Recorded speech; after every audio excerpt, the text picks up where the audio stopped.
Nous allons partager quelque chose ce matin. Et c'est un exemple que j'aurais souhaité que nous allons essayer de suivre.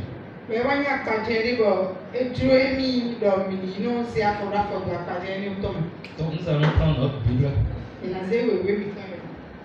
nous irons dans le livre de Chroniques.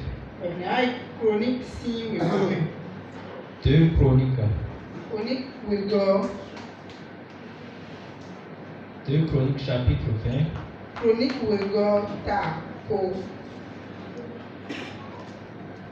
De verset 6 au verset 9.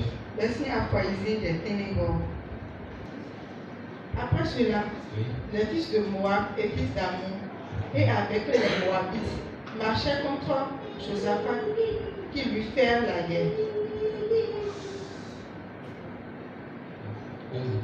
Verset 2.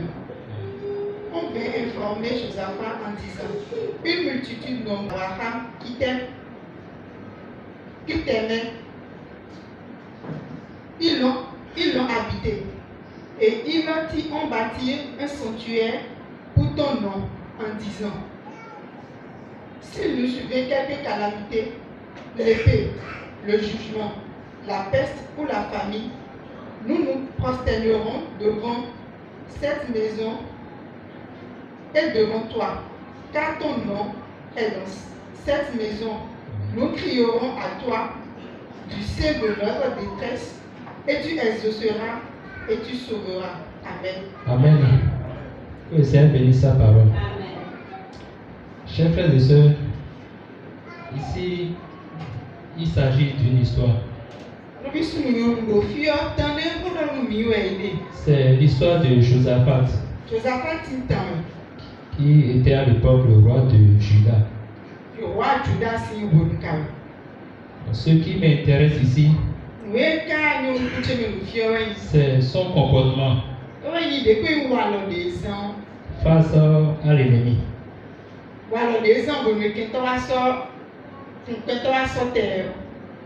Vous avez constaté quelque part, il a commencé par parler à Dieu.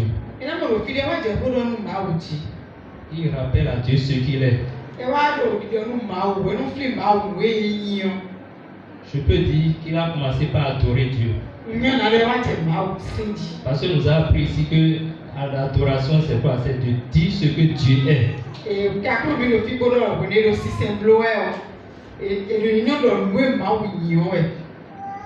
faut lui rappeler ce qu'il est. Et par contre, la louange, c'est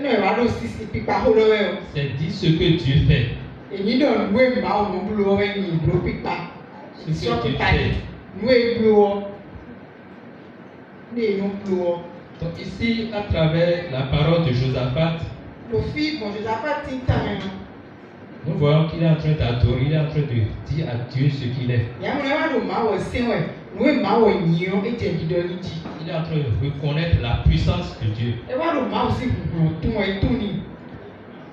Donc le thème de notre exhortation ce matin est intitulé Reconnaître la puissance de Dieu pour une victoire plus grande. Reconnaître la puissance de Dieu pour une victoire plus grande. Alors, qu'est-ce qui s'est passé? Quand Josaphat était roi de Juda, vous savez, à cette époque, c'est les guerres. Il était là tranquillement. Quand on l'a informé que les Moabites et les Ammonites s'avançaient pour combattre, pour le combattre. Donc il y a une guerre qui s'annonce alors. Alors, en tant que roi, quel comportement doit-il adopter?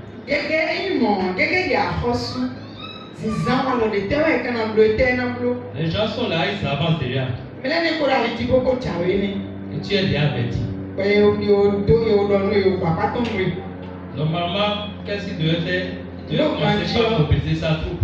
no ganje te we na blo ina ja mo so de di préparer son armée e de suna je de pa mo futo ton le na je awule mi pour cette guerre-là.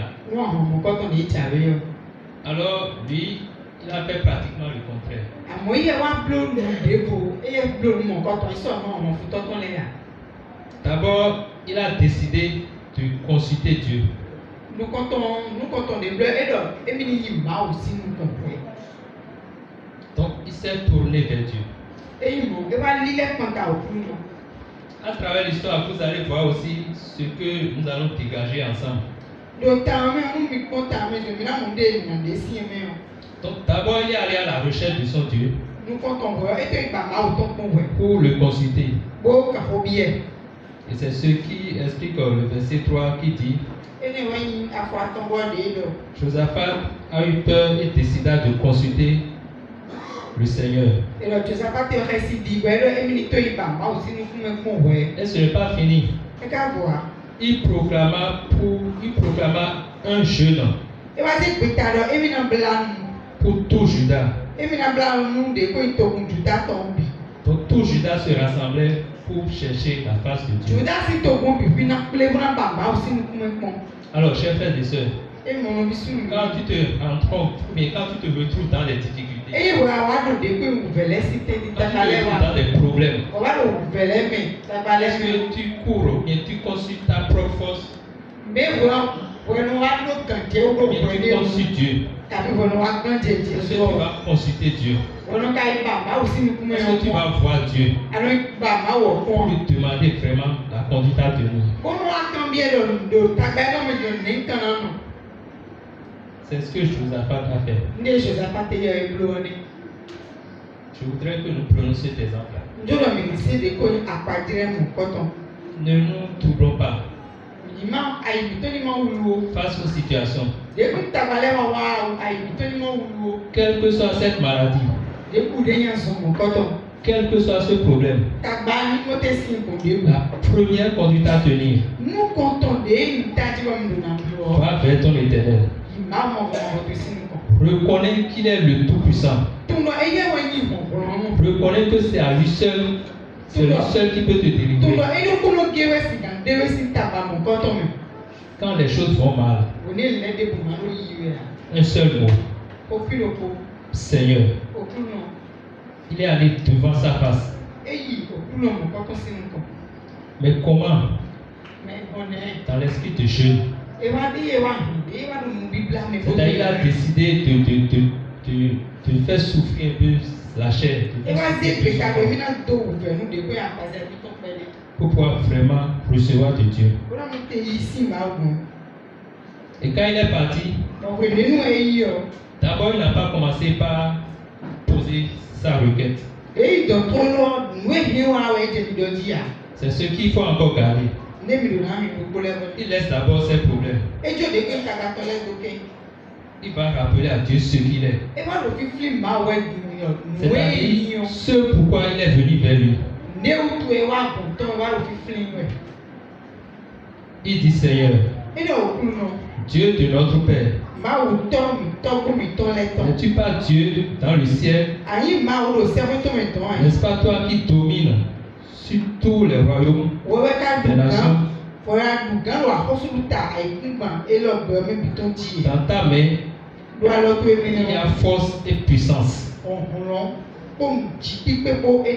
Dans la main de notre Seigneur, il y a quoi? Force et puissance.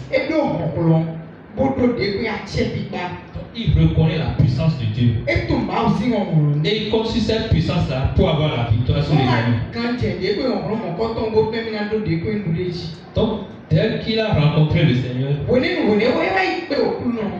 il lui a rappelé ce qu'il est. Sa force, sa puissance. Comment il a créé le ciel. Comment il domine sur toutes les nations. Lui qui est le Dieu qui voit dans l'invisible. Lui qui est le Dieu qui connaît d'abord ce qui doit arriver. Donc il a rappelé tout cela. Raison pour laquelle il est venu vers lui. Et après, il a posé son problème. Et tel qu'il a posé le problème, si nous réfléchissons un peu, nous allons voir qu'il y a quelque chose qui s'était passé. Alléluia. Amen. Ceux-là qui veulent déclarer la guerre contre Judas, Judas avait déjà la possibilité de finir avec eux. Il pouvait aussi faire du mal. Mais Dieu a réagi, Dieu a permis à ce que cela ne soit pas ici. Voilà, c'est ceux-là maintenant qui viennent attaquer.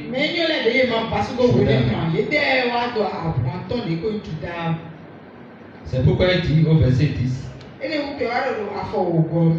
Il dit les Ammonites, les Moabites et les gens de la région montagneuse,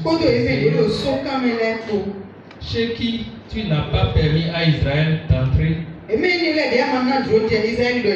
il venait d'Égypte, car il s'est écarté d'eux et ne les a pas détruits. Ceux-là nous récompensent en venant nous chasser de ta possession. Quelle leçon il faut tirer là? Des fois, nous disons entre nous, il faut attaquer les choses avant que les choses ne vous attaquent. Celui-là qui veut te faire du mal, il faut anticiper. Ils avaient la possibilité de leur faire aussi du mal. Et j'ai laissé. Voilà que ceux-là, ceux bien préparés, et ils étaient très nombreux, à tel enseigne que Judas ne peut pas les combattre. Amen. Alors qu'est-ce que Josaphat a dit? Il dit, nous sommes sans force devant cette grande multitude.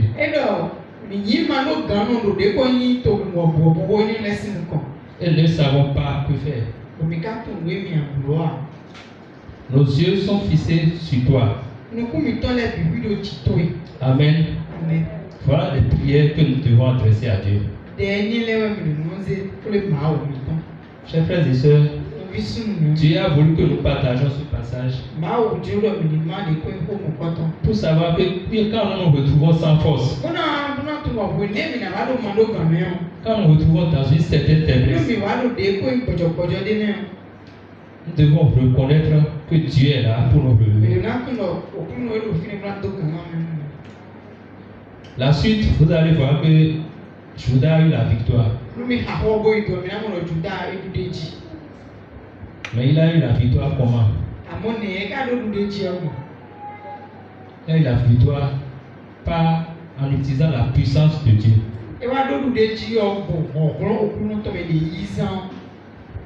Quand on continue un peu, quand ils ont fini de décréter le temps de jeûne et prière là, alors Dieu les a parlé. Dieu a parlé.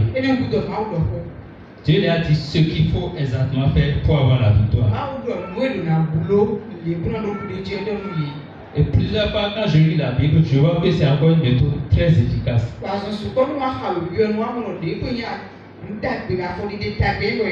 Ils n'ont pas utilisé fusil, bonbons, tout ce qu'il faut pour la guerre. Mais ils ont utilisé quelque chose. Parce qu'au moment où ils criaient, au moment où ils sont en train de caler, Dieu leur a dit quelque chose. Quelqu'un peut nous lire le verset 15. Le verset 15 du chapitre 1. Écoutez ce que Dieu a dit. Des fois, quand nous sommes dans la détresse, on se dit comment faire. Et on commence par réfléchir soi-même. Pas compter sur sa propre force. Pas compter sur ses équipements. Quand ils sont allés à la face de Dieu, ils ont posé leur requête. Qu'est-ce que Dieu a répondu?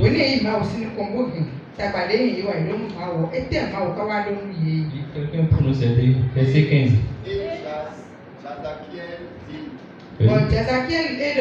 Soyez attentifs tout Juda et habitants de Jérusalem. Et toi, roi Josaphat, ainsi parle l'Éternel. Il dit quoi? Ne craiez point. Ne craiez point. Et ne vous effrayez point. Et ne vous effrayez point. Devant cette multitude nombreuse. Ne vous effrayez point devant cette multitude. Car ce ne sera pas vous qui combattrez. Amen. Car ça ne sera pas vous qui combattrez. Ce sera Dieu. Ce sera Dieu. Amen. Ce combat n'est pas votre combat. Ce n'est pas vous qui allez combattre. Mais qui? Mais Dieu. Mais si vous ne savez pas que c'est Dieu qui devait vraiment faire ce combat-là, est-ce que vous pouvez aller devant sa face? Beaucoup de choses se passent dans le monde. Quand nous sommes en difficulté, qu'est-ce qu'on fait premièrement? On compte sur sa propre force. On compte sur ses moyens. Et c'est quand ça ne marche pas, on vient maintenant vers Dieu. Alors que les dégâts sont déjà là. Ce combat n'est pas ton combat. Et il a dit la même chose dans Exode 14, verset 14. Tu gardes le silence. Et je combattrai pour toi. Amen. Donc quand les situations arrivent, ne vous effrayez pas. Faites comme Josaphat, allez consulter. Dans le monde, ça se passe vrai ou faux? Quand les gens ont des difficultés, qu'est-ce qu'ils font? Ils vont chez leurs guérisseurs, les charlatans. Même s'ils n'ont pas de problème. De peur que les problèmes arrivent, ils vont toujours là-bas. Mais ce guérisseur, chez ce charlatan, a créé. C'est une créature de Dieu. On ne peut pas les comparer à Dieu Tout-Puissant. Moi, je vois que c'est un peu dingue de laisser le Créateur pour se diriger vers la créature.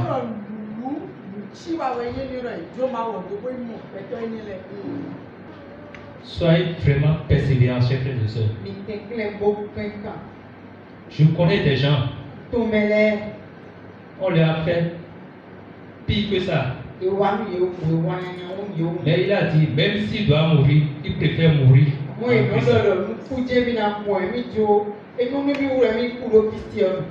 C'est à Bokiko il est. Et il est dans une famille musulmane. On l'a tellement dérangé, il a dit non, si c'est la mort, je préfère mourir là où je suis. Parce qu'il sait que quand il meurt en Christ, il y a encore de l'espoir. Donc, chers frères et sœurs, restez fermes. Ne cherchez pas à écouter qui que ce soit. Quand tu as un problème, la première des choses, va à la recherche de ton Dieu. Pas lui. Il va toujours te dire ce que tu dois faire. C'est quand on ne reconnaît pas la puissance qu'il y a en notre Dieu. C'est ça qui fait qu'on commence par courir à gauche, à droite. Et finalement, on se perd. Que le Seigneur nous en épargne. Josaphat il a eu la victoire. Parce que Dieu lui a donné un moyen. Dieu lui a dit simplement de rassembler des gens pour le louer.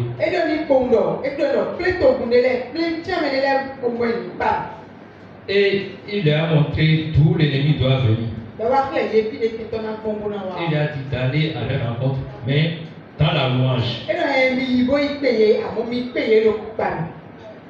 Soyez en train de louer seulement. Et c'est dans ça qu'ils ont eu la victoire. À ce moment où ils ont commencé leur louange, tout ça là, c'est comme ce qui s'est passé. Dieu même a créé une embuscade entre les ennemis eux-mêmes. Et ils ont commencé par se confondre, par se combattre. Jusqu'à s'exterminer eux tous.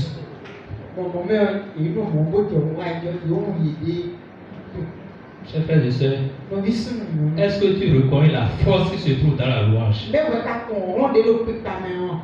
Même si tu n'as pas envie de prier, commence seulement par le Seigneur. C'est une puissance.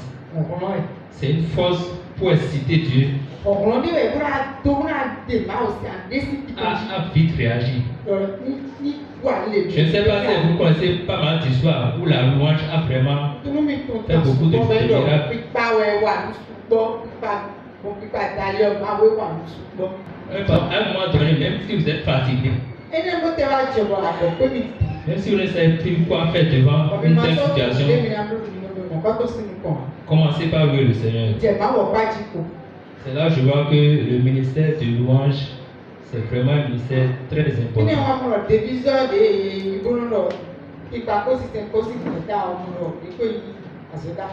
Ça donne la force, le courage. Même chez nous en Afrique ici, quand le roi, ou bien quand toute l'armée avec le roi, quand il veut aller à la guerre, ils ont un groupe là, on les appelle les griots. Et c'est les griots qui chantent la louange du roi, qui chantent, qui lui disent ce qu'il est, qui lui donnent la force.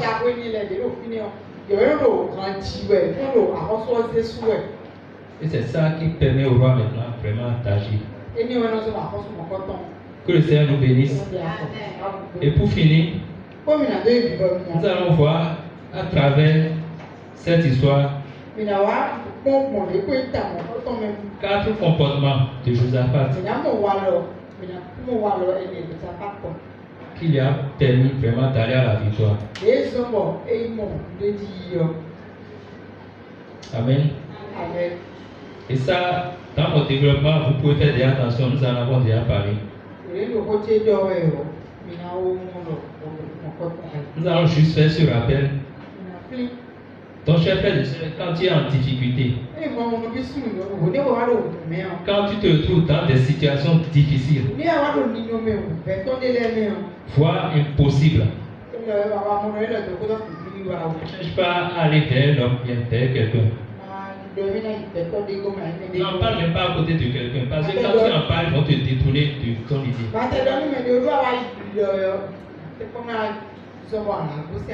La première des choses, comme premier comportement, va à la recherche du Seigneur et consulte-le. C'est le premier comportement qu'il faut avoir. La première raison, va à la recherche de ton Dieu. Parce que la situation qui arrive là, il connaît bien les fondements. Il est dedans. Il sait comment faire. Et il veut que tu lui reconnaisses vraiment la place qu'il lui est. C'est ce que Josaphat a fait. Donc, première chose à faire, va consulter ton Dieu. Et au cours de cette consultation, il faut le louer, il faut l'adorer. Montre-lui les raisons qui t'obligent à venir vraiment vers lui. Toi, le Seigneur qui a délivré les Israélites de la main des Égyptiens. Je connais le Dieu Tout-Puissant, le Créateur du ciel et de la terre. Donc, parle lui. Ensuite, maintenant, pose ton problème. Et quand tu as fini de poser ton problème, sois sûr et certain que la traite est assurée. Deuxième chose,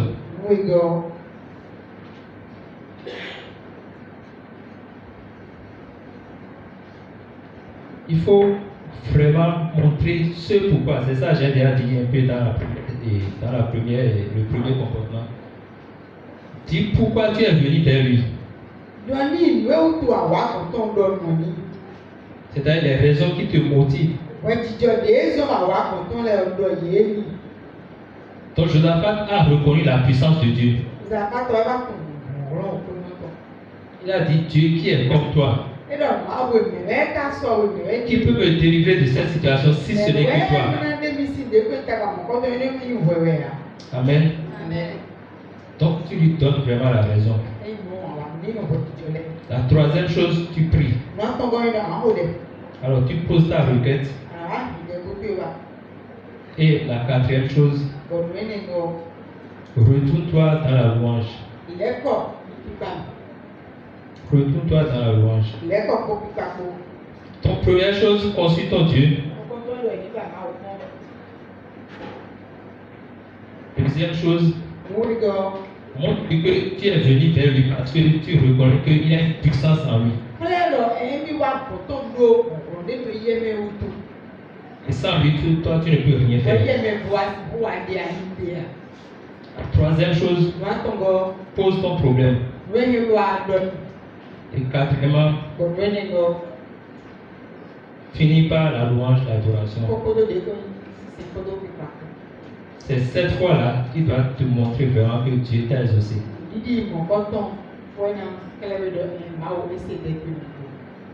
Que le Seigneur nous bénisse. Il y a un proverbe qui dit demande de l'aide à Dieu après avoir épuisé toutes tes ressources.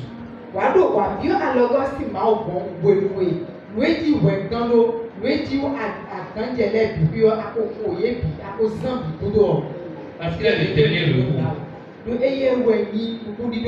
Même dans les hôpitaux, quand les docteurs essaient tout, et ça ne marche pas, ils vont te dire si tu es un Dieu, va vers lui. C'est-à-dire ce problème n'est plus un problème physique, c'est spirituel.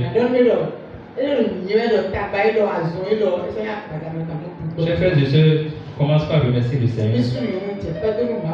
Dis merci au Seigneur parce qu'il t'a donné encore le privilège de savoir ce qu'il est.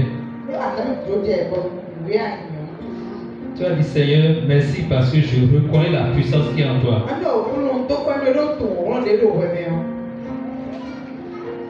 Je reconnais que sans toi, nous ne pouvons rien faire. Je reconnais que toute la gloire, toute la puissance t'appartient.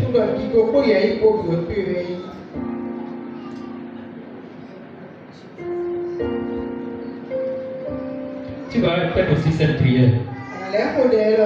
Tu as dit Seigneur, quelle que soit cette situation, peu importe la grandeur de cette situation, ne permets jamais à ce que je me détourne de toi. Donne-moi de te consulter. Prie comme ça au nom de Jésus. Quelle que soit cette situation, quels que soient les conseils des uns des autres, donne-moi de te faire recours. Donne-moi de venir vers toi. Donne-moi vraiment de te faire confiance. Parce que sans toi, je ne peux rien. C'est toi qui es le Dieu de l'impossible. C'est toi qui es le Dieu qui agit. C'est toi qui es le Dieu qui connaît le futur. La méthode la plus efficace pour combattre, c'est toi qui détiens cela.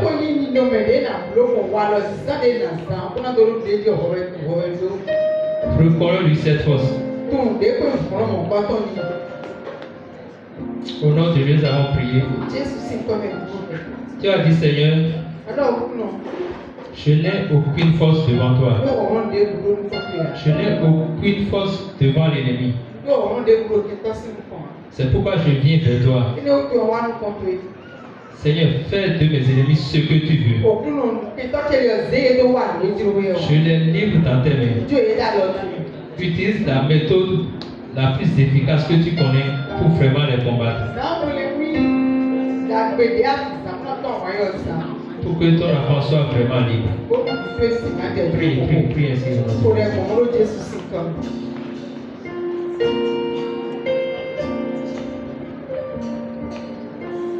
Au nom de Dieu, nous avons prié. Tu as dit, Seigneur, donne-moi d'être ferme dans la foi. Vous voyez l'histoire de cette dame, si elle était vraiment ferme dans la foi, elle ne peut pas aller finir chez un guérisseur. Donne-moi d'être ferme dans la foi. Parce que j'ai déjà dit que ma vie soit courte ou longue, je vais te servir. Je serai tout dans ta présence. Prie ainsi au nom de Jésus.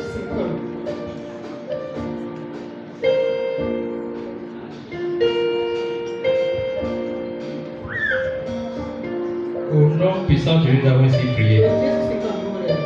Père éternel, te disons encore merci. Merci de nous avoir encore conduits dans cette parole. Merci de nous avoir rappelé ce que nous devons faire face à des situations compliquées. Merci de nous tenir fermes encore dans la foi. Merci de nous rendre inébranlables face à l'ennemi. Merci de ne pas nous laisser emporter par le vent, par la tempête. Que ton nom soit loué. Merci, Papa. Que cette parole que tu as semée dans notre vie, Seigneur, arrose-la. Seigneur, fais croire vraiment cette parole. Que l'Esprit Saint nous rappelle ce que nous devons faire chaque fois. Que rien ne nous trouble. Merci, Papa. Au nom puissant de Jésus-Christ. Amen.